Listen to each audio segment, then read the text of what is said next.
Bonjour et bienvenue à la présentation de notre solution Togakaba. Je m'appelle Komla Komlan, ingénieur en programmation avec une quinzaine d'années d'expérience, certifié Amazon Web Services et Microsoft Azure. Je suis consultant indépendant et PDG du cabinet Novalid. À Novalid, donc, nous sommes spécialisés dans le développement des applications mobiles sur mesure Android et iOS, des applications web et de bureau, des solutions basées sur la crypto-monnaie. Nous sommes partis du constat qu'il existe aujourd'hui deux problématiques essentielles auxquelles les IMF sont très sensibles. Il s'agit de comment augmenter les encours tout en minimisant le taux des impayés. À cette problématique, nous disons qu'il est important pour les IMF de réduire le délai de traitement des demandes de crédit en automatisant les tâches complexes et répétitives. Il est important aussi pour les IMF de réduire au maximum les combines et les erreurs humaines pour garantir des crédits sains. La deuxième problématique auquel les IMF sont très sensibles, c'est comment maîtriser les charges liées aux demandes de crédit et leur archivage. À cette problématique, nous disons qu'il faut diminuer au maximum l'utilisation du papier et les impressions en digitalisant le processus de crédit. Et il faudra que les IMF optent pour l'archivage numérique afin d'offrir un accès facile et rapide aux dossiers de crédit tout en désengorgeant leur environnement de travail. Alors, pour exemple, un dossier de crédit nécessite en moyenne 5 pages imprimées. Et donc, une IMF qui traite 50 000 dossiers de crédit par an aura besoin en 10 ans d'archiver environ 500 000 dossiers de crédit, soit 2 500 000 de pages. Et par la même occasion, cette IMF aura dépensé 62 500 000 de francs CFA uniquement pour les papiers. Ce qui fait qu'au jour d'aujourd'hui, beaucoup d'IMF se retrouvent dans ces situations, avec un environnement de travail saturé et encombrant, et aussi obligés d'augmenter constamment leurs dispositifs d'archivage, les salles dédiées, les armoires, les étagères, les bacs. Et imaginons le pire, un incendie ou une fuite d'eau qui se produit. Et c'est justement pour ça que nous avons développé la plateforme Dogakaba, qui est déclinée aujourd'hui en 3 volets. Le premier volet est consacré à la gestion du processus de crédit. Le deuxième volet est consacré à la gestion de la performance sociale. Et le troisième volet est consacré à la gestion des plaintes et réclamations. Je précise que dans cette présentation, nous allons nous appesantir uniquement sur le premier volet de la plateforme, qui est la gestion du processus de crédit. Alors, la plateforme de Wakaba au jour d'aujourd'hui est constituée de plus de 15 modules et fonctionnalités sur mesure. Et parmi ces fonctionnalités, nous allons présenter 4 qui sont le cœur de la plateforme. Le premier, c'est la gestion du portefeuille des clients. Ensuite, nous allons présenter le processus de traitement des dossiers de crédit. Nous allons ensuite parler de la gestion des sessions du comité et enfin le reporting des demandes de crédit. Parlant de la gestion du portefeuille des clients, tous les agents de crédit auront un compte et vont pouvoir accéder au portefeuille client qui leur sont assignés. Et donc, chaque agent de crédit aura la possibilité et l'obligation d'identifier les clients qui sont dans son portefeuille. Et ces clients seront classés par statut, soit actif ou inactif, et par groupe pour les IMF qui travaillent avec des groupes. Chaque agent de crédit aura aussi l'obligation de géolocaliser dans l'application le domicile et le lieu d'AGR de ses clients, ainsi que le domicile des cautions de ses clients. Les agents de crédit auront aussi la possibilité et aussi l'obligation de faire apposer la signature des clients et celle de leur caution dans l'application avec un stylet ou simplement l'index. Et enfin, dans la gestion du portefeuille des clients, les agents de crédit pourront ajouter jusqu'à 5 photos au profil de chaque client. Ici, il peut s'agir de photos d'identité, du scan d'une pièce justificative, carte d'identité, passeport. Il peut s'agir aussi d'une ou deux photos qui illustrent l'activité du client. Le deuxième module est celui des demandes de crédit et des visites de terrain. Ce module permet donc aux agents de crédit de monter les dossiers de crédit sur le terrain en mode online ou offline. Nous allons revenir sur ce point plus tard. Ce module permet de géolocaliser le lieu de montage des dossiers de crédit et celui des visites sur le terrain pour faciliter les contrôles. Le module de demande de crédit permet de suivre en temps réel la progression des dossiers dans le circuit mis en place par l'IMF. Donc, en temps réel, l'animateur, c'est-à-dire l'agent de crédit ou le chef d'agence ou qui que ce soit qui a les habilitations peut à un instant T savoir à quel niveau se trouve un dossier de crédit et quel est le statut de ce dossier-là, s'il est déjà décaissé, s'il est rejeté, s'il est en traitement à tel niveau. Et finalement, ce module de demande de crédit permet au chef d'agence de faire des visites comme je le disais tantôt, et permet aussi de filtrer les demandes de crédit par statut, par agence, par montant. Donc, je vous présente à présent le circuit que suit les dossiers de crédit. Et je précise que ce circuit est personnalisable en fonction de la politique de chaque IMF. Alors, ce que nous vous présentons ici, c'est que les demandes de crédit sont initialisées par les agents de crédit et sont transmises au chef d'agence dans l'application.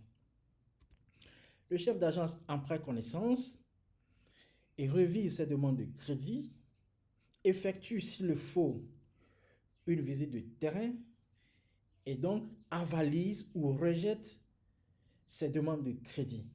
Alors, cette avalisation n'est pas l'accord ou l'octroi du crédit, non. Cette avalisation consiste simplement à dire OK, toutes les informations récoltées dans le dossier, c'est bon. Maintenant, qu'est-ce qu'on fait?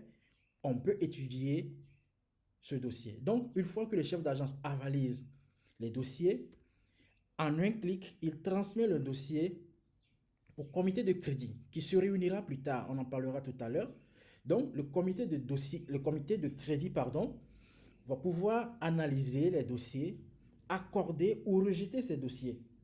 Et cet accord ou le rejet se fera par un système de vote dans l'application, dans une session de crédit. Et une fois qu'un dossier est traité dans une session, ce dossier est automatiquement archivé dans le cloud et aussi en local au niveau de l'IMF. Donc, il y a un archivage automatique qui se fait dans le cloud et en local au niveau de l'IMF. Donc, voilà le circuit que suit les demandes de crédit. Et je précise que ce circuit est façonnable, est modifiable, est personnalisable en fonction de la politique mise en place par chaque IMF. Et le module 3 est donc considéré comme le moteur de la solution. Il s'agit des sessions de comité de crédit. Et ce module est un outil de collaboration interactive permettant aux responsables des IMF d'analyser les demandes de crédit qui préalablement avaient été avalisées par le responsable d'agence où qu'il se trouve. Avec notre solution, vous pouvez créer un nombre illimité de sessions de comité de crédit du niveau 1 à X selon la politique de crédit de votre IMF. Et donc, le niveau de session est fonction du montant des dossiers qui seront étudiés dans la session en question. Mais vous avez l'obligation d'inviter un nombre impair de participants dans une session, peu importe le niveau de la session. Alors, vous allez voir pourquoi il est important d'inviter un nombre impair de participants. On en parlera tout à l'heure. Notons aussi que chaque session est nécessairement liée à une agence, mais l'administrateur qui crée la session peut inviter des participants de plusieurs autres agences. Et ces participants pourront ensemble étudier les dossiers de cette agence-là au moment où la session sera ouverte.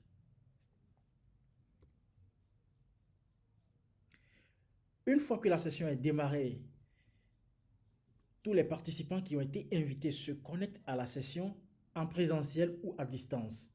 Donc, on en parlait tout à l'heure.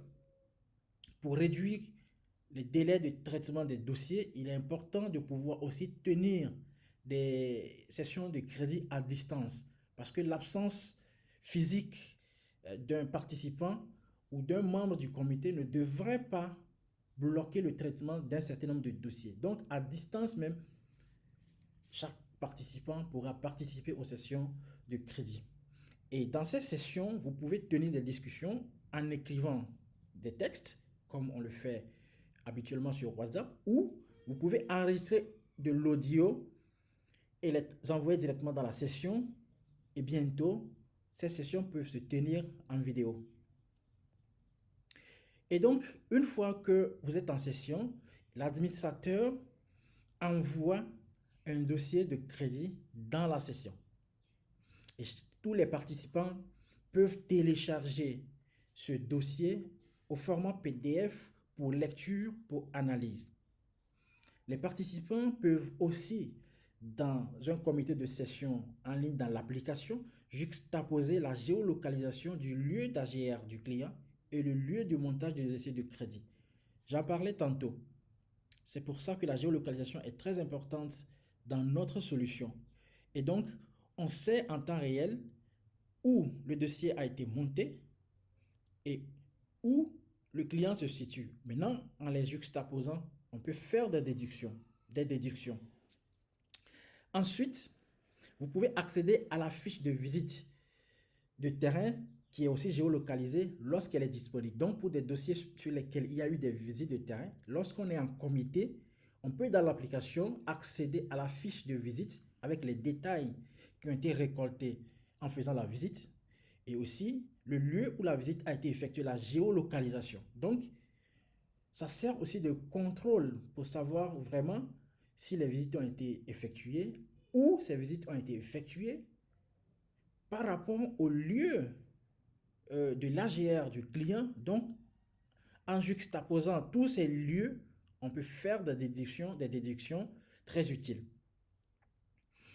Et donc, une fois que les discussions se tiennent sur chaque dossier dans le comité, les participants maintenant vont procéder au vote individuellement pour approuver ou rejeter l'octroi du crédit du dossier qui est en cours. Et une fois que chaque participant finit de voter, le système va procéder à l'accord ou au rejet à travers un algorithme qui tient compte du quota des votes des participants sur la base de la majorité absolue. Donc, j'en parlais tout à l'heure qu'en créant une session, il est important et obligatoire d'inviter un nombre impair dans la session. Et c'est ce nombre impair qui permet à l'algorithme de pouvoir se baser sur les participations à majorité absolue. Donc, si on est 5 à être dans la session et que 3 votent pour l'accord du crédit, alors les 3 emportent et ce dossier sera accordé. Maintenant, si 3 votent contre, automatiquement, ce dossier est rejeté. Donc, ce n'est pas une personne qui décide unilatéralement que ce dossier est accordé ou pas, mais ensemble dans la session, tout le monde vote, chacun voit le vote de son prochain et le système, à travers son algorithme, accorde ou rejette le dossier.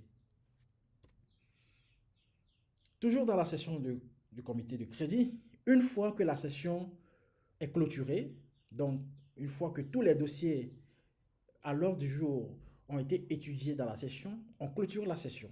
Et une fois que la session est clôturée, un procès verbal est automatiquement généré, résumant le nombre de dossiers étudiés dans la session, le montant total accordé, rejeté, ainsi de suite. C'est très important. C'est un module très important, une fonctionnalité très importante qui décharge la comptabilité, qui décharge les responsables et va pouvoir aider l'IMF à approvisionner sa comptabilité en conséquence. Et ce procès verbal ne s'obtient pas après un jour, après une heure. Non, c'est à l'instant T. Dès que vous cliquez sur clôturer la session, vous obtenez ce procès verbal en PDF que vous pouvez imprimer, bien sûr, si vous le souhaitez. Et chaque session offre la possibilité aux participants d'accéder à la liste des dossiers étudiés et qui sont téléchargeables pour archivage au format zip. Donc, quand nous prenons une session qui a été clôturée, on peut toujours voir la liste de tous les dossiers qui ont été étudiés individuellement. On voit d'abord les récapitulatifs de ces dossiers-là et on peut aussi les télécharger ensemble, en groupe, au format zip pour être archivés. C'est le même dossier zip qui est archivé aussi dans le cloud. Et enfin, vous avez la possibilité de revisiter l'historique des conversations et la liste des participants à chaque session. Donc, vous voyez ici un procès verbal du vendredi 2 septembre 2022 de l'IMF à Silasime et qui concerne l'agence Tocoin. Donc, on avait dit que chaque session est liée à une agence, mais on peut inviter des participants d'autres agences. Donc, cette session a été liée à l'agence de Tocoin et un total de 32 dossiers ont été étudiés, présentés, étudiés, et un total de 13 200 000 francs CFA ont été accordés. Voilà, donc vous avez ensuite le détail de ces 32 dossiers-là et dans un autre fichier PDF, les montants qui ont été demandés, les montants accordés, le statut, le délai de remboursement. Vous avez tout cela dans un fichier PDF que vous pouvez télécharger, bien sûr, et imprimer s'il le faut. Le dernier module que nous allons présenter dans cette vidéo porte sur le reporting des demandes de crédit. Donc, le module de reporting permet aux responsables d'obtenir à tout moment le consolidé des demandes de crédit, pouvant les aider à apprécier la performance de leur institution dans le temps. Donc, dans ce module de reporting, vous avez le nombre de demandes de crédit traitées, accordées, rejetées, soit par un agent de crédit, donc ces dossiers-là qui sont liés à un agent de crédit, ou c'est des dossiers qui sont liés à une agence particulière de janvier à décembre. Ce qui vous permet de pouvoir évaluer la performance des agents de crédit et des agents sur une période donnée. Et ce module donc fournit aux responsables des IMF des données utiles pour des prises de décision sur le court terme, le moyen terme et le long terme. Alors, il y a bien plus encore de modules et de fonctionnalités dans l'application, mais nous avons présenté que 4 qui sont les moteurs de notre solution. Pour me résumer donc, la plateforme Dogakaba offre une solution complète aux IMF pour digitaliser et optimiser leur processus de crédit. En adoptant donc notre plateforme Dogakaba, vous aurez une accélération du processus de traitement des demandes de crédit d'environ 40%, sinon plus, beaucoup plus. Tout dépend des configurations que nous mettrons en place pour chaque institution. Vous allez aussi pouvoir réduire d'environ 80%, sinon bien plus, les charges et les contraintes qui sont liées au traitement des demandes de crédit en supprimant ou en baissant drastiquement l'utilisation du papier et les impressions. Notre solution vous aide également à éliminer au maximum les erreurs et les combines humaines grâce à l'automatisation, la géolocalisation et le marquage des dates et heures des actions des différents utilisateurs dans l'application. Avec notre solution, tous les utilisateurs ont la possibilité de travailler à distance en cas de déplacement, par exemple. Les agents de crédit, spécialement, ont la possibilité de travailler en mode online, donc directement sur le serveur, ou en mode offline lorsqu'ils n'ont pas accès à une connexion Internet. Donc, c'est une fonctionnalité qui est vraiment utile pour les agents de crédit qui travaillent dans des zones reculées. Donc, une fois qu'ils montent les dossiers en offline et qu'ils ont accès à Internet, ils peuvent maintenant téléverser les données directement sur le serveur. Notre solution est complètement, totalement façonnable, personnalisable et peut s'adapter aux processus et outils existants au niveau de chaque IMF. Et pour finir, notre solution est disponible pour les plateformes Android et web et bientôt iOS et le desktop. Je vous remercie pour votre aimable attention et je vous dis à très bientôt.